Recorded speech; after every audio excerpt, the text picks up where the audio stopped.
All right, let's unpack this. Today, we are diving deep into something pretty seismic. It's source material predicting not just changes in jobs, but a fundamental shift where human thought itself kind of loses its economic value. Our mission is to look at two really different blueprints for how we might navigate this age of advanced AI and humanoid robots that seems to be rushing towards us. Yeah, we're basically weighing up two very different responses. One is Emad Mostaque's extremely urgent view, the intelligence inversion, which he argues requires a complete, like now, monetary reset. And the other view is this automation dividend framework. It's more about trying to manage the change, find stability, set up new tax structures so, the robots end up paying people. And the stakes for you listening, they couldn't be higher, really. This isn't just some sci-fi scenario. We're talking about whether the whole social contract holds up over the next, say, 10 years. What's your labor worth? Are your savings safe? How does society even function when human work isn't the engine anymore? We need to figure out which of these paths, if either, looks like a plausible way forward. So let's start with the timeline Mostaque lays out. It's dramatic. He talks about this critical, irreversible window we're supposedly already in, the 1,000-day window. What's that about? What happens at the end of these 1,000 days? Well, he sees an imminent phase transition. That's the point where the AI we have now, the ones we have to prompt and guide, they evolve into these autonomous agents. Proactive, operating at massive scale on GPU clouds. And crucially, they're just smarter. They work constantly, 24/7, and they don't make the mistakes humans do. That jump in capability is what triggers the economic break. Okay, so that technological leap leads directly to this really core and frankly quite scary economic idea, the intelligence inversion. Now, we can maybe get our heads around cognitive work going to zero value, but the claim is it goes negative. How on earth is that possible? Right, and that's the key insight because it's not just about being redundant. When an automated system gets close to perfect, humans getting involved isn't just not helpful, it's an active problem, a liability. The value goes negative because of all the hidden costs we bring. Think about it. The cost of fixing our mistakes, the cost of supervising us, the delays we cause, the sort of inefficiency we introduce into a smooth automated flow. It literally gets cheaper to just have a machine fix the human's mess than to even allow the human to make the mess in the first place. That really puts a different spin on Massac's examples. Like, right now, AI might be a really smart intern, needs guidance, but that shift he talks about to agents doing dreamtime compute or these digital twins, that changes the game completely. Yeah, the digital twin idea is especially worrying if you're in a high-paid knowledge worker job. The idea is these agents will just quietly analyze everything you do digitally, your emails, your code, Slack messages, everything ML, and build a super optimized model of how to do your job, but without your specific little flaws, your biases, your off days. And the cost side is just relentless. One analysis we saw suggested that replicating what a skilled human worker produces cognitively in a day, well, it could soon cost as little as 50 cents. 50 cents a day. I mean, that's less than almost anything. That comparison alone just slams home the scale of this potential value destruction. Absolutely. And that cost collapse explains why the first impact on jobs probably won't look like mass layoffs. It'll look like hiring freezes, permanent ones. The sources point to companies like Duolingo, huge growth, right? But they've reportedly paused hiring because their AI systems can just handle the extra load. So those potential new jobs are just vanishing, replaced by these invisible 50-cent agents before they even exist. And that sets the stage for, well, much bigger job losses down the line, maybe during the next recession. Precisely. When the economy tightens, companies will cut costs. They'll lay off humans, and this time, those jobs just won't come back because the cheaper, automated alternative is already sitting there ready to go. Okay, if this intelligence inversion is even partly right, we absolutely have to look hard at the numbers behind our current safety nets. And this is where, as you said, it gets really interesting, because Mostaque presents some pretty brutal math, arguing that a traditional tax-funded universal basic income is basically impossible. Yeah, the napkin math, as he calls it, is pretty stark. Let's say you wanted a basic poverty-level UBI, maybe $15,000 a year for every American adult. Just enough to scrape by. That alone would cost something like $5.3 trillion annually. 5.3 trillion. Okay. And how much does the entire U.S. federal tax system actually bring in right now? Well, you combine all federal income tax, all corporate tax, everything. You get about $4.9 trillion. So it's underwater from day one. You can't even fund that basic UBI, let alone defense, healthcare, Social Security, anything else. Exactly. It's mathematically impossible under the current rules. And it gets worse, right? Because that 4.9 trillion tax base, it's precisely the high-earning cognitive jobs paying most of the income tax that AI is predicted to hit first and hardest. So the base shrinks. Right. The tax base itself is set to erode. Yeah. And trying other routes like dividend models, the math fails there too.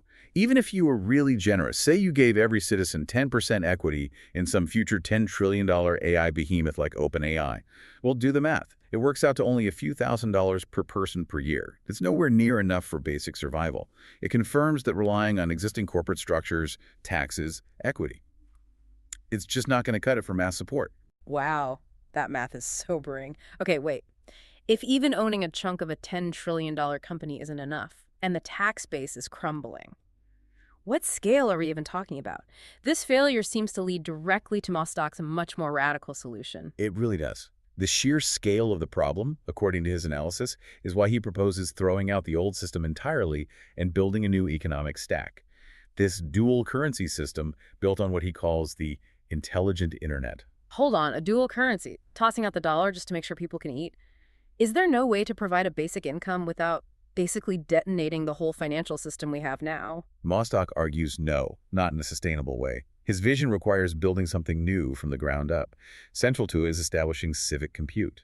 This means a large chunk of the world's computing power would need to be publicly owned, dedicated to ensuring basic human needs and public goods are met. This public infrastructure becomes the bedrock for his new money. Okay, and this public compute power secures the new currencies, which, as you said, are split in two. Let's get this straight. First, there's the foundation coin. Right. Foundation coin is the hard money. Think Bitcoin-like fixed supply, secure, a store of value. It's meant for savings, long-term value, global trade, something stable outside any single government's control. And then there's the soft money, culture credits. How do these work? Who gets them, and how are they used? Culture credits are totally different. They're issued directly to people, basically just for being human, specifically to cover necessities, housing, food, basic stuff. And here's the twist.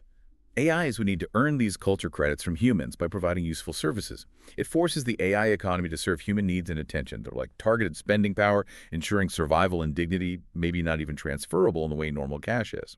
It's a fascinating, if radical, economic model, and the urgency behind it seems tied to this deeper, almost philosophical idea Mostaque puts forward.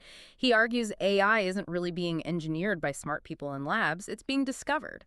Like the core algorithms, transformers, are fundamental equations of reality. Yeah, that really elevates the whole thing, doesn't it? From economics to, well, cosmology almost. Yeah. If these AI models are just reflecting the universe's underlying mathematical structure, it gives a weird kind of support to that simulation hypothesis some top researchers talk about. Like the intelligence was always there, latent, waiting for us to stumble upon it. And if this kind of scalable intelligence is just out there waiting to be found, maybe a universal phenomenon, that puts a pretty dark spin on the great filter idea, doesn't it? It certainly does. The arrival of artificial general intelligence could be the filter, the test that most intelligent species in the universe fail, preventing them from surviving long term. Mostaque actually puts the P-doom, the probability of catastrophe, at 50%, 50-50. And he argues the only real defense against a future where AI just extracts all value for a tiny elite is to proactively build this decentralized civic AI explicitly designed for human well-being. That is a profoundly disruptive view of the future. Okay, let's pivot now to the counter-proposal, the Automation Dividend Framework. This approach seems to acknowledge the math problem Mostaque highlights, but it says his conclusion that we need a total monetary reset is conditional. What do they mean by conditional? Well, the key difference here is factoring in the impact of humanoid robots alongside AI. If advanced automation makes physical goods and services, housing, energy, food manufacturing drastically cheaper, say 5 or 10 times cheaper, then the amount of money you need for a basic survival UBI collapses too. You don't need $16,000 a year if your basic needs cost way, way less. The cost of living itself changes the UBI math. Ah, okay. So the goal shifts. It's not about replacing the dollar. It's about finding ways to capture a slice of the immense wealth generated by the automation rents. The mantra becomes less about taxing human income, which is shrinking, and more about making sure robots pay people. Exactly. And under this model, the financing looks very different. Let's imagine AI-driven productivity doubles future GDP, maybe to $60 trillion. Suddenly, a more modest UBI, say $6,000 to $10,000 per adult per year, becomes entirely affordable. The total cost, maybe $1.5 to $2.6 trillion, is now just a manageable slice, like 2.6% to 4.3% of that much larger automated economy. Right, so the money is there, theoretically. The challenge becomes building the pipes to collect that slice, since we know income tax isn't the answer anymore. What are the main mechanisms this framework proposes for capturing those automation rents? I think there were three primary ones. That's right.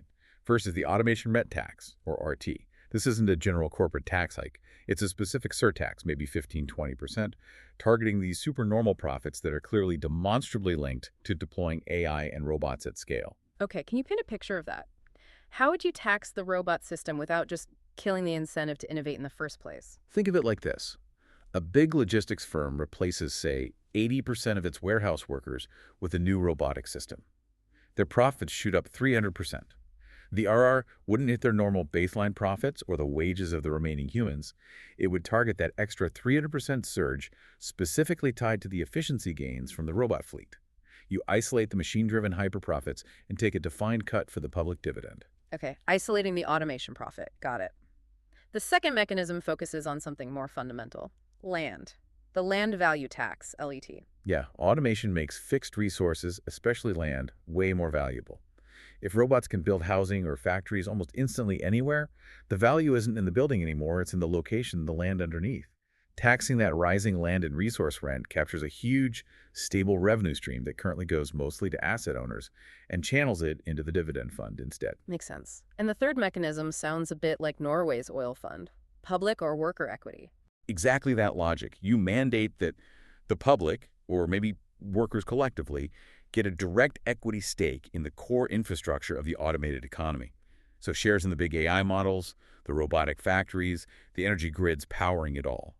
The dividends from that ownership flow directly into the public fund, giving everyone skin in the game of automated production. This all sounds plausible, but it brings up a huge question, probably the biggest one for you listening right now, especially if you've spent years saving, investing. How do we implement these new taxes, capture these rents, without just crashing the value of everything people already own? Bank accounts, stocks, their homes.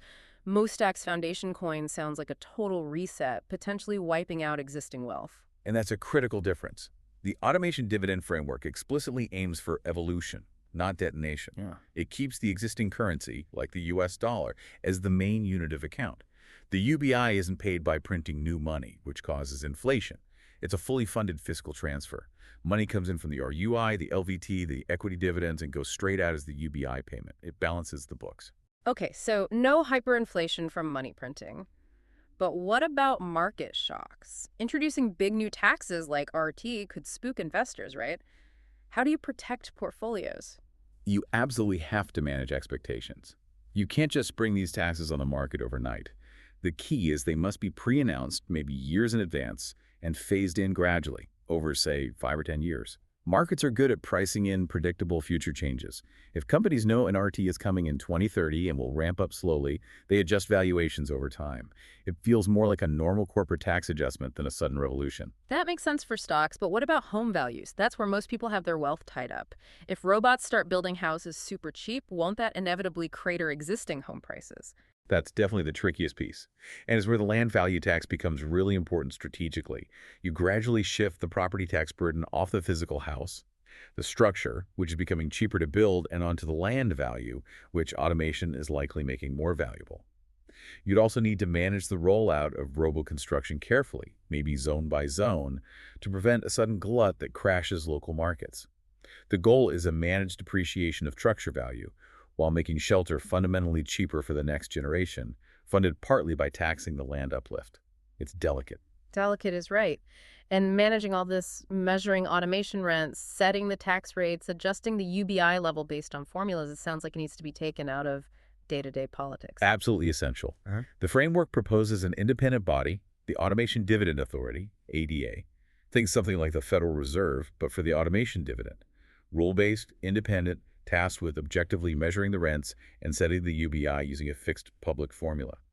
That transparency and independence is key to making it stable and trusted. Okay, so let's try and bring this together. What does it all mean? We've got these two really distinct paths laid out. Well, you have Mostaque's view, imminent, unavoidable collapse of the current system's logic. The math simply fails. So his answer is a radical reset foundation coin, Culture credits prioritizing security and a new foundation, even if it means disruption. Right. And then the Automation Dividend Framework. It agrees the old tax system is finished, but argues we can manage a transition. By cleverly capturing the new value the automation rents, using tools like RT, LVT, public equity, we could potentially fund a decent dividend and protect the value of existing assets, aiming for continuity and stability during the shift.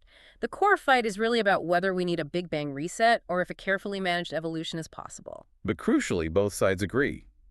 The way things work now is fundamentally broken for the future that's arriving.